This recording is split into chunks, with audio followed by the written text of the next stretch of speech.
السلام علیکم ورحمۃ اللہ وبرکاتہ۔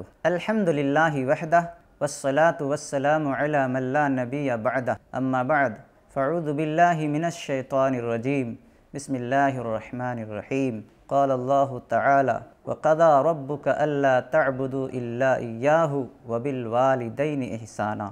محترم سامعین، میں آپ لوگوں کے سامنے نیکی اور صلہ رحمی کی فضیلت سے متعلق کچھ باتیں عرض کرنا چاہتا ہوں۔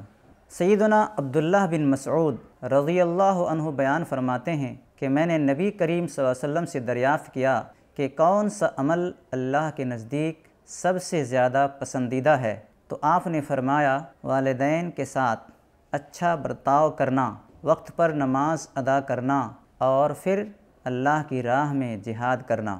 گویا والدین سے حسن سلوک اللہ کے نزدیک پسندیدہ عمل ہے۔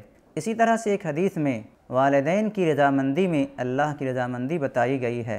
چنانچہ سیدنا عبداللہ بن عمرو بن عاص رضی اللہ عنہما سے مروی ہے کہ نبی کریم صلی اللہ علیہ وسلم نے فرمایا، رب کی رضامندی اللہ کی رضامندی میں ہے اور رب کی ناراضگی والد کی ناراضگی میں ہے۔ یہ حدیث حسن لغیرہ ہے۔ اسی طرح سے والدین سے حسن سلوک کرنے سے عمر دراز ہوتی ہے اور رزق میں فراوانی آتی ہے، جیسا کہ انس بن مالک رضی اللہ عنہ سے مروی حدیث میں ہے کہ رسول اللہ صلی اللہ علیہ وسلم نے فرمایا، جسے یہ بات پسند ہو کہ اس کی عمر دراز کی جائے اور اس کے رزق کو بڑھایا جائے تو اپنے والدین کے ساتھ نیک سلوک کرے اور رشتوں کو جوڑے۔ یہ حدیث بھی حسن لغیرہ ہے۔